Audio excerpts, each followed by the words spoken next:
রাসূল যদি না আসতেন তোরা তোদেরকেই চিনতি না, তোদের মধ্যে আর শুয়োরের মধ্যে কোনো পার্থক্য থাকতো না, তোদের মধ্যে আর কুত্তের মধ্যে কোনো পার্থক্য থাকতো না, তোদের মধ্যে আর জীবজন্তুর মধ্যে কোনো পার্থক্য থাকতো না।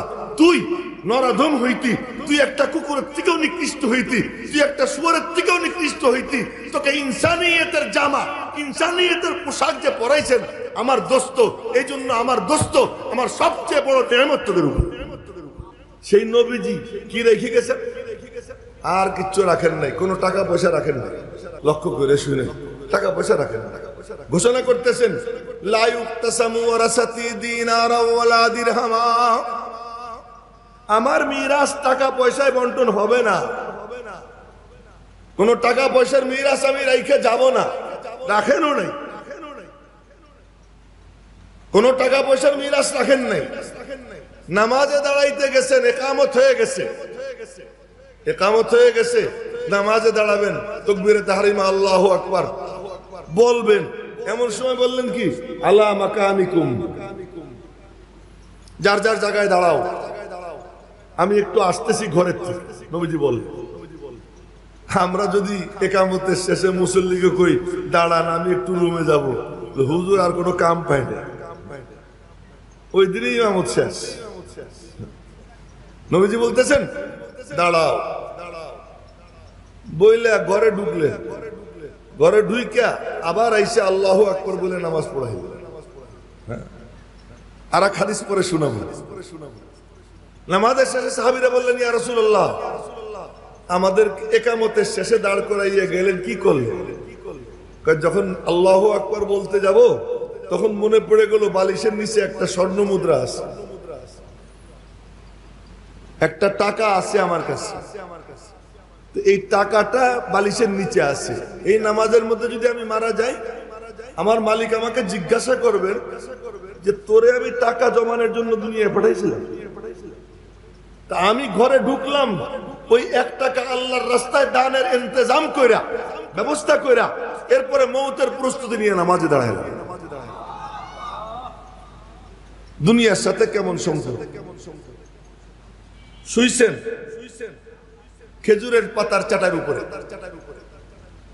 তো হযরত ওমর রাদিয়াল্লাহু তাআলা আনহু ভিতরে ঢুকছেন অনুমতি নিয়ে। গল্প সল্প করতে করতে নবীজি সুজা হয়ে বসছে। সুজা হয়ে বসার পরে দেখতেছেন নবীজির পিঠের পাজরে চাটাইয়ের বেতির দাগ। এই চাটাইয়ের বেতির দাগ দেখা হযরত ওমর বললেন ইয়া রাসূলুল্লাহ, আল্লাহ তাআলা রোম পারস্যকে কত টাকা পয়সা দিয়ে রাখছে, আমরা অত বেশি চাই না, একটু দোয়া করে দেন না, কিছু টাকা পয়সা আল্লাহ দেখ, আপনার একটা বিছনা কিনে দিন, আপনার একটা চাদর কিনে দিন, এই যে আপনার মানে পাজরে চাটাইয়ের বেতির দাগ আমার সহ্য হইতেছে না। নবীজি তখন সোজা হয়ে বসে বললেন আফি হাযা আনতা ইয়া ইবনুল খাত্তাব, এ খাত্তাবের বেটা, এখনো তুমি এই সমস্ত আবর্জনার মধ্যে ডুবে রইছো। উলাইকা কওমুন উজ্জিলাত লাহুম তাইয়্যিবাতুহুম ফিল হায়াতিদ দুনিয়া, আরে ওদেরকে তো ওদের তাৎক্ষণিক সম্পদ দুনিয়াতে দিয়ে দেওয়া হয়েছে, আমার আর তোমার জন্য জান্নাতে আল্লাহ বিছানা বিছিয়ে রেখেছে। নবীজির জিন্দেগি, নবীজি বলতেছেন যে আমার দুনিয়ার সাথে সম্পর্ক কেমন? ওমা নাওয়াদ দুনিয়া ইল্লা কারাকিবিন ইস্তাদাল্লা তাহতা শাজারাতিন সুম্মা রাহা ওয়া তারাকাহা। কথাগুলো বলতেছি আর নিজেরে মুনাফিক মনে হইতেছে, সত্যি কথা বলতেছি, হাদিসগুলো বলতেছি আর নিজেরে মনে হইতেছে আমি একটা মুনাফিক। তার কারণ আমি তো অনেক সাজুগুজু করে আছি, কত আরামে থাকি, এসি গাড়িতে চলি, এসি ছাড়া এখন বসছি ঘাইমে যাইতেছি। আর আমার নবীজি ইচ্ছা করে চাইয়া চাইয়া নিছেন কষ্ট, ইচ্ছে করে। তিনি যদি চাইতেন এয়ার কন্ডিশন অটো রফরফে চড়া চড়া দাওয়াতের কাজ করবেন, করতে পারবেন। ঈসা আলাইহিস সালাম দোয়া করে আসমান থেকে জান্নাতি দস্তরখান নামাইছেন, মুসা আলাইহিস সালাম চাইয়া মান্না সালওয়া নামাইছেন, আর নবীজির আল্লাহ তাআলা জান্নাত তার সামনে আইনে হাজির করে দিয়েছেন। সহিহ বুখারী শরীফের হাদিস, জান্নাত হাজির করে দিয়েছে, এবং জান্নাতের ফল দেখা এরকম দুই হাত বাড়াইছেন ধরার জন্য, ধরার জন্য দুই হাত বাড়াইয়া পরে আবার হাত গুটাইয়া ইতমিনানের সাথে নামাজ পড়ছে। নামাজের শেষে সাহাবীরা বললেন, ইয়া রাসূলুল্লাহ রাআইনাকা তানাওয়ালতা শাইয়া, দেখলাম কি যেন ধরতে গেলেন। হ্যাঁ গেছিলাম ধরতে। কি ধরতে গেছিলেন? আমার সামনে জান্নাত হাজির ছিল। তো আল্লাহু আকবার বলেন, জান্নাত হাজির ছিল এবং জান্নাত হাজির ছিল, আঙ্গুরের ছড়া ঝুলতেছিল। তা আঙ্গুরের ছড়া দেখে লোভও একটু লাগছিল। জান্নাত দেখে লোভ না লাগে পারে? ওই যে কোন এক বন্ড কি কয়, জাহান্নামেরও পরোয়া করি না, জান্নাত তো চাই না, কে আমার কপালে লিখে দিও কি যেন কি, ও আমি চাই না বেহেশত, ভয় পাই না জাহান্নাম। আল্লাহ বলতেছেন ওয়াত্তাকুন নার, জাহান্নামকে ভয় করো। নবীজি বলতেছেন আল্লাহর কাছে জান্নাত চাও। নিয়মিত প্রতিদিন ফজরের পরে নবীজি আল্লাহুম্মা ইন্নী আসআলুকা রিদাকা ওয়াল জান্নাহ, আল্লাহুম্মা আজিরনি মিনান নার, আল্লাহুম্মা আজিরনি মিনান নার 7 বার বলতেন। ও কত বড় কুত্তা, ও কত বড় কমিনা, যেখানে নবীজি জান্নাতের চাবি যার হাতে, আল্লাহ পাক তারে দিয়ে বলাইতেছেন তুমি প্রতিদিন সকালবেলা 7 বার জাহান্নাম থেকে পানা চাও, সন্ধ্যাবেলা 7 বার জাহান্নাম থেকে পানা চাও। এবং যে ব্যক্তি 3 বার বলে আল্লাহুম্মা আজিরনি মিনান নার, আল্লাহ তুমি আমারে জাহান্নাম থেকে পানা দাও, তো আল্লাহ পাক এর আওয়াজ জাহান্নামের কাছে যায়, জাহান্নামের জুবান খুলে যায়। জাহান্নাম বলে মালিক যে আমার তোমার কাছে আমার থেকে পানা চাইতেছে, আল্লাহ তুমি তাকে পানা দিয়ে দাও, পানা দিয়ে দাও। আর ও কয় কি, চাই না বেহেশত, ভয় পাই না জাহান্নাম। আরে খবিস, নবীজি জান্নাত চাইতেন, জাহান্নাম থেকে পানা চাইতেন। তুই কোন কুত্তার উম্মত? তুই তো কোন কুকুরের উম্মতি হইলি যে তুই এই কথা বলিস? যেখানে আল্লাহ বলতেছেন ও তো কাফের হয়ে যায়। আল্লাহ বলতেছেন ওয়াত্তাকুন নার, তোমরা জাহান্নামকে ভয় করো। তো ওয়াত্তাকুন নার আল্লাতী ওয়াকুদুহান নাস ওয়াল হিজারা, আল্লাহ পাক বলতেছেন যে তোমরা জাহান্নাম থেকে পানা চাও, ভয় পাও জাহান্নামকে। আর ওকে আমি জাহান্নামে ভয় পাই না? আরে শুয়োর, এই কথা বলার সঙ্গে সঙ্গে ও কাফের হয়ে গেছে। এই কথা বলার সাথে সাথে কাফের হয়ে গেছে। তো নবীজি জান্নাত সামনে পাইছে, তো জান্নাতের লোভ, যে কথা বলতে গিয়ে এত লম্বা কথা হয়ে গেল, নবীজিরও লোভ না, নবীজিরও লোভ। লোভে 2 হাত বাড়াইছিলাম ধরবো, পরে আবার সবর করলাম না, নিজেকে নিয়ন্ত্রণ করলাম না। জান্নাতের ফল দুনিয়াতে খাবো না, জান্নাতের ফল জান্নাতে গিয়ে খাবো। এরপরে বললেন কি, নিলে নিবার পারতাম রে, বলেন তো কেমন বলতেছেন। এরপরে বলতেছেন নবীজি কি সত্য কথা বলতেন না মিথ্যা কথা বলতেন? বলেন আপনারা, সত্য তো? তো নবীজি বলতেছেন লাউ আখাযতু মিনহু উনকুদান, লাউ আখাযতু মিনহু উনকুদান লাআকালতুম মিনহু মা বাকিয়াতিদ দুনিয়া, যদি একটা ছড়া আমি আনতাম তাহলে আমি খাইতাম, তোমরা খাইতা, কিয়ামত পর্যন্ত আমার উম্মত খাইতে পারতো। পুরো উম্মতকে নবীজি বলছেন আমি ইচ্ছা করলে তোদেরকে জান্নাতের ফল খাওয়াইতে পারতাম, কিন্তু ইচ্ছা করে খাওয়াইলাম না। তোরা জান্নাতে গিয়ে খাবি, ওখানে আমি নিজে হাতে পানি পান করাবো। ওই কঠিন দিনে 50,000 বছরের সমান একদিন, সেই দিন আমি পানি পান করাবো, আর যে আমার হাতে 1 ঢোক পানি পান করবে ওই 50,000 বছরের মধ্যে তার আর পিপাসা লাগবে না। তো এই মান শারিবা মিনহা লাম ইয়াজমা আবাদা, আর পিপাসা লাগবে না মেরে মুহতারাম ভাই। তো নবীজি জান্নাত পাইও ইচ্ছে করে কি করেন নাই, নেন না। দুনিয়ার কষ্টের জীবন সহ্য করে নিছেন, বাইসা নিছেন। এজন্য বলতেন আল ফকরু ফখরি, দারিদ্র আমার অহংকার। ওলামা ইকরাম মনোযোগ দিয়ে শুনি। আজকে আমরা স্বাবলম্বী হওয়ার জন্য সচেষ্ট, উম্মত কাদিয়ানী হয়ে যাইতেছে। আজকে আমরা নিজের আত্মপ্রতিষ্ঠার জন্য ব্যস্ত, উম্মত মওদুদি হয়ে যাচ্ছে। আমি আজকে আমার আত্মপ্রতিষ্ঠার জন্য ব্যস্ত, আর ওদিকে সমানে মানুষ গুমরাহ হয়ে যাইতেছে। আর আমার নবীজি তিনি বলতেন যে আমার মিসাল কেমন জানো, আমি কেমন, আমি হলাম এমন যে একটা অগ্নিকুণ্ড জ্বলতেছে আর মানুষ গিয়া লাফাইয়া লাফাইয়া অগ্নিকুণ্ডে ঝাঁপ দিচ্ছে, আর আমি কোমর ধরে বলতেছি হালুম্মা আনিন নার, হালুম্মা আনিন নার, তোমরা জাহান্নাম থেকে ফেরো ফেরো ফেরো, ওয়া আনতুম তাগলিবুননি তাকাহমুনা ফিহা, তোমরা আমারে কোনি দিয়ে গুতে দিয়া ফেলাই দিয়া নিজেরা গিয়ে জাহান্নামে ঝাঁপ দিয়ে পড়তেছে। এই হলো নবী। সেই নবীজি কি মিরাজ রেখে গেছে বলতেছেন, আমি আর কোন মিরাজ রেখে গেলাম না, দুইটা জিনিস রেখে গেলাম। কি মিরাজ? তারাকতু ফীকুম আমরাইন। এই শুনেন ভালো করে, অন্যদিকে কেউ তাকাইয়েন না। এ বাবারা তোমরাও ডিস্টার্ব করো না।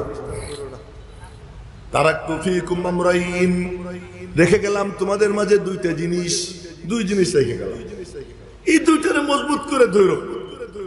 লান তাদিল্লু মা তামাসসাকতুম বিহিমা আযু আলাইহা বিন নওয়াজিস, মাড়ি দিয়ে কামড়াইয়ে ধরো। মাড়ি দিয়ে কামড়াইয়ে ধরলে, হাত দিয়ে ধরলে হাত ছুটে যেতে পারে, কিন্তু ধরো কি করে? মাড়ির দাঁত দিয়ে কামড়াইয়া, যেন তোমার শরীর ক্ষত বিক্ষত হয় হোক, কিন্তু তোমার ঈমানটা বেঁচে যায়। তোমার এই বডিটা শেষ হয় হোক, তোমার ঈমান যেন বেঁচে যায়। মজবুত করে ধরো। এই দুই জিনিস রেখে গেলাম। ওই দুই জিনিস কোথায়? কলেজে, বিশ্ববিদ্যালয়ে, ওই দুই জিনিস পলিটেকনিকে, ওই দুই জিনিস অক্সফোর্ডে, কেমব্রিজে। আরে না না না, ওই দুই জিনিস কোথায়? আমার সিনার থেকে সাহাবীদের সিনায় দিয়ে গেল, সাহাবীদের সিনার থেকে তাবেঈনের সিনায়, তাবেঈনের সিনার থেকে তাবায়ে তাবেঈনের সিনায়, এবং আস্তে আস্তে ওই জিনিস আমার উম্মতের উলামা যারা তাদের সিনার মধ্যে জমা থাকে। এই জিনিস পাওয়ার পর আর কিচ্ছু লাগবে না। এর থেকে বড় কোনো দৌলত নাই, এর থেকে বড় কোনো সম্পদ নাই। এই সম্পদ যার মধ্যে এসে যায় সে মহাধনী হয়ে যায়। মাওলানা মুফিজ কত বড় ধনী, এক শিল্পপতি, বড় ব্যবসায়ী।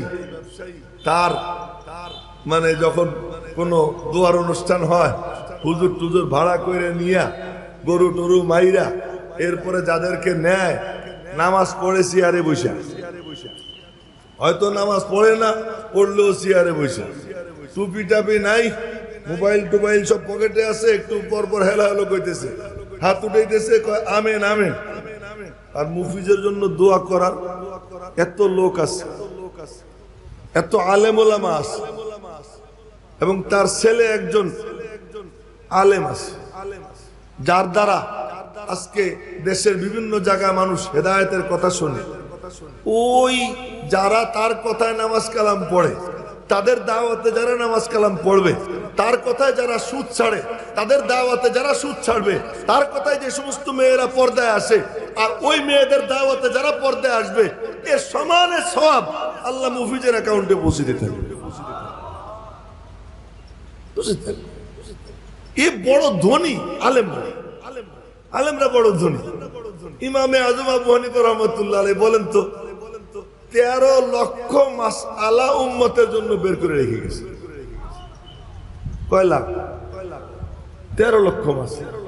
তো 13 লক্ষ মাসলা বের করে রেখে গেছেন, সাগের রেখে গেছেন। আমার মাসলাগুলো পৌঁছে দিস, কিতাব কুতাব লেখা এমন মানে সেট করছে।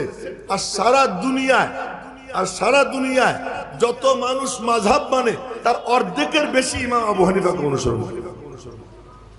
এই যে তার দিক নির্দেশনায় যারা আমল করতেছে, বলেন তো কি পরিমাণ সব আল্লাহ পাক ইমাম আবু হানিফার অ্যাকাউন্টে পাঠাইতেছে। আলেমদের থেকে ধনী আর কোন মানুষ নেই, পয়সাওয়ালা। ওর পয়সা যে কোনো সময় নাই হয়ে যেতে পারে, কিন্তু একজন আলেম যার সিনার মধ্যে ইলম আছে, সে সমৃদ্ধ হয়ে যায়, সে ধনী হয়ে যায়, আখিরাতের ধনী হয়ে যায়। হাদিসে পাকে নবীজি বলেন, ইদা মাতাল ইনসান মানুষ যখন মারা যায় ইনকাতা আনহু আমালুহু, তার আমল শেষ, আর নামাজ নাই, আর রোজা নাই, আর জিকির আজকার নাই, সব শেষ। ইল্লা মিন সালাস, তিনটা চলে। কয়টা চলে? তিনটা চালু থাকে। ইল্লা মিন সাদাকাতিন জারিয়া, একটা হলো সদকায়ে জারিয়া, কোন একটা মসজিদ করে গেল, কোন একটা মাদ্রাসা করে গেল, কোন একজন এতিমকে লালন পালন কইরা তাকে সুশিক্ষায় শিক্ষিত করে তাকে দ্বীনের পথে উঠাইয়া চলে গেল, একজন বা দুইজন, যে কয়জন পারে। ইল্লা মিন সাদাকাতিন জারিয়া আও ইলমিন ইউনতাফাউ বিহি, 40 হাদিস লিখে গেল। এই হাদিসের তরজমা লিখে গেল, মানুষ এটা দেখে, পড়ে আর আমল করে। শুধু এইটাই না, শহীদ দ্বীনের শিক্ষা দিয়ে গেল। এই যে কথার কথা আমি আপনাদের সামনে কথা বলতেছি, এর মধ্যে থেকে যদি 2-4টা আমলের মতো কথা আপনারা নিয়ে যান, আমল করেন, আপনারা আর একজনকে দাওয়াত দেন, আমল করে, ওইটা আপনার জন্য সদকায়ে জারিয়া, আপনার কমবে না, আমার আমল নামায় সদকায়ে জারিয়া হবে। আও ইলমিন ইউনতাফাউ বিহি আও ওয়ালাদিন সালিহিন ইয়াদউ লাহু, অথবা নেক সন্তান যে তার জন্য দোয়া করে, বলে রব্বিরহামহুমা কামা রব্বায়ানি সগীরা। আমরা সবাই দোয়া করব, আর হুযায়ফিও দোয়া করে, উবাইদুর রহমানও দোয়া করে। উবাইদুর রহমানের দোয়ার মধ্যে যেই আবেগ, যেই ভালোবাসা, যেই আকুতি, আমি ইয়াহিয়া মাহমুদ যদি 1000 কসম খেয়েও বলি তোর থেকে আমি তোর বাপের জন্য বেশি দোয়া করতেছি, এটা মিছা কথা। ওর দোয়ার মধ্যে যে আকুতি আসবে। আমার জিন্দেগিতে আমি একদিন কোরআন শরীফ পড়ছিলাম, সূরা ইয়াসিন, এমন পড়া আগেও কোনোদিন পড়িনি, আর পড়তে পারবো কিনা জানি না। একদিন আমার মা মারা গেছেন, আমার 12 বছর বয়স, তো মার জানাজাও পাইনি। আমি মাদ্রাসায় ছিলাম, লালবাগে ছিলাম। মা বলে গেছেন যে আমার কারণে যেন ওদের পড়ার ক্ষতি না হয়, এ বলে গেছেন। আমাদের পরীক্ষা ছিল সামনে, বাড়ির থেকে, আমি তো জালেমের জালেম আমার বাড়ির লোকজন, কেউ আমাদের খবরও দেন। তো মার জানাজা হয়ে গেছে, দাফন কাফন হয়ে গেছে, বাড়ি গেছি, গিয়ে দেখি মারে দেখে আসলাম ক্যান্সারের রোগী। বাড়ি গিয়ে দেখি মা কবরে শুয়ে। তো কবরের পাশে দাঁড়িয়ে কবর জিয়ারত করছি। মারে চিনিই নেই, কিন্তু বাপরে চিনছি। আব্বাস ছিলেন আমার 24 বছর বয়স পর্যন্ত। তা আব্বার যখন ইন্তেকাল হয়ে গেছে, অসুস্থ, তা আমার কাছে ফোন আসছে। আমি তখন বাড়িধারার শিক্ষক, মুফিজরা মনে হয় ওই সময় আমার কাছে পড়ে। তো ওই টাইমে খবর আসছে যে তোমার আব্বা গুরুতর অসুস্থ, আসলে কিন্তু ইন্তেকাল হয়ে গেছে। তো ইন্তেকাল হয়েছে কথা আমাকে বলে না, গুরুতর অসুস্থ। আমি রওনা হয়ে বাড়ি গেলাম। বাড়ির পথে রওনা হয়েছি, তা আমাদের ফরিদপুরের তালমার মোড় আছে, তালমার মোড়ের ওখান থেকে বাসে উঠছি। ওখানে দেখি আমার ছোট চাচা, উনিও দূরে ছিলেন, উনিও আসছে। তো আমার ছোট চাচা আমার ধইরা কান্না শুরু করছেন। তখন আমি বুঝছি অসুস্থ না, মারা গেছে। তখন বুঝছি, এর আগ পর্যন্ত মনে মনে ভাবছি আব্বা অসুস্থ। তো বাড়ি গেলাম, বাড়ি গিয়ে 1 ফোঁটা চোখের পানিও ফেলে সবাই রে সান্ত্বনা দিচ্ছে। সান্ত্বনা দিয়া এরপরে জোহরের নামাজের পরে জানাজা হয়েছে, দাফন কাফন হয়েছে। দাফন কাফনের পরে আব্বার কবরের পাশে দাঁড়াইয়া সূরা ইয়াসিন পড়ছিলাম। অমন পড়া আর কোনোদিন পড়িনি, আর এরকম পড়তে পারবো বলে আমি জানি না। ওই দিন পড়ছিলাম। তো ওই যে পড়ছিলাম, ওই পড়তেছি আর এক এক আয়াতের তরজমার মধ্যে চিন্তা করতেছি, আর ওই চিন্তা করে করে ওই দোয়াও করতেছি, পড়তেছি আর দোয়া করতেছি, পড়তেছি আর দোয়া করতেছি। তো পড়া শেষ, এরপরে ঢাকার থেকে গেছি, লম্বা পর্ব গেছে। আব্বারে দাফন কাফন করার পরে আব্বার চৌকিতেই ঘুমাইছি। ঘুমের সময় বলছি যে আল্লাহ তুমি আমারে দেখাই দাও আমার আব্বা কেমন আছে। এই কথা বইলে ঘুমাইছি। ঘুমের মধ্যে স্বপ্নে দেখি আব্বার সঙ্গে দেখা। তো জিজ্ঞেস করলাম আব্বা কেমন আছেন? আব্বা বললেন বড় খোশ কিসমত, এই ভাষা। আব্বা ওই উর্দু বাংলা মিলে কথা বলে, তো বললেন বড় খোশ কিসমত। আমার ঘুম ভেঙে গেল, আমার দিলের থেকে সব পেরেশানি দূর হয়ে গেল। আমি বুঝলাম যে আমার আব্বা জান্নাতে চলে গেছে। এসব তো আমি যেই আবেগ নিয়ে আমার বাপের জন্য দোয়া করব, তেলাওয়াত করব, এ কি আর কেউ পারবে? আর কেউ পারবে? তাই বলতেছিলাম যে উবাইদুর রহমান হুজাইফি সে তার বাপের জন্য যে আকুতি নিয়ে রব্বির হামহুমা বলবে, তো মুফিস তো ধনী, তার এই পুঁজি আছে। সে ওই মসজিদে খুতবা দিছে, খতিব হিসেবে ছিল, সেখানে কত মানুষ তার কথায় দিনের পথে আসছে, তারা আজকে তার জন্য দোয়া করতেছে, তাদের সন্তান সন্ততিদের দোয়া করে। আজকে তার ছেলে তার জন্য সদকায়ে জারিয়া, সে যে ইলমি খেদমত করে গেছে এটা তার জন্য সদকায়ে জারিয়া। তো মুফিস তো কামিয়া, মুফিস তো কামিয়া। আমরা আশা করি, এটা আমাদের ধারণা। মনে রাখবেন, সার্টিফিকেট দেওয়ার এক অধিকার কারণ, সার্টিফিকেট একমাত্র দিতে পারতেন মুহাম্মদুর রাসূলুল্লাহ সাল্লাল্লাহু আলাইহি ওয়াসাল্লাম। বলতেন এই কবরে জান্নাতের বাগান আমি দেখতেছি, আবার বলতেন এই কবরে জাহান্নামের আগুন জ্বলতেছে আমি দেখতে পাইতেছি। এই কবরে শাস্তি কি কারণে হইতেছে তাও বলতেন, এই কারণে শাস্তি হইতেছে। এই কবরে কেন শাস্তি হচ্ছে দেখতেন আর বলতেন, একমাত্র তিনি। বাকি আমরা বলতে পারি আমার ধারণা, আমার আশা, আমিও সেই আশাবাদ ব্যক্ত করি। আমার আশা, প্রবল আশা যে আল্লাহ পাক মাওলানা মুফিসকে কবরে নেওয়ার আগে পবিত্র বানাই নিয়ে গেছে। আসাদুন নাসি বালান আল আম্বিয়া, মানুষের মাঝে সবচেয়ে বেশি বিপদগ্রস্ত থাকেন নবীরা, বেশি বড় বড় বিপদে পড়েন, কঠিন কঠিন পরীক্ষায় পড়েন, মুসিবতে পড়েন নবীরা। সুম্মাল আমসাল ফাল আমসাল, এরপরে যে যত কাছে নবীর তার বিপদ তত কি হয়, কঠিন। তো মাঝে মাঝে আমার নিজের মনে হয় কি, একবার দেখি যে অনেক একটার পর একটা খবর পাই, অসুস্থ অসুস্থ রোগ ব্যাধি, কিন্তু আমি দেখি যে আমার কোনো রোগ টোক হয় না। একদিন আমি বললাম যে কি রে, আমি কি ফেরাউন হয়ে গেলাম নাকি, নিজেরে বলতেছিলাম। পরে দেখি হঠাৎ করে না অসুখ হয়েছে, তখন বললাম আলহামদুলিল্লাহ, যাক ফেরাউন হইনি। তো বিপদ আপদ আসা এটা আল্লাহ পাকের পক্ষ থেকে তার আল্লাহর কাছে মাহবুব হওয়ার প্রমাণ, মাহবুব হওয়ার প্রমাণ। তো মাওলানা মুফিসকে আল্লাহ তাআলা নেওয়ার আগে আশা করি তাকে আল্লাহ তাআলা পবিত্র বানাইয়া নিছেন। আল্লাহ পাক রব্বুল আলামিন যেন তার জিন্দেগীর সমস্ত খিদমাত গুলোকে কবুল করেন, তার জীবনের খাতা কসুর আল্লাহ তাআলা মাফ করেন, তাকে আল্লাহ পাক জান্নাতুল ফিরদাউসের আলী মাকাম দান করেন। এখন আপনাদের সামনে আমার বাজান চলে আসছেন মাওলানা খালেদ সাইফুল্লাহ আইয়ুবী দামাত বারাকাতুহু, উনি আপনাদের সামনে এখন বয়ান করবেন।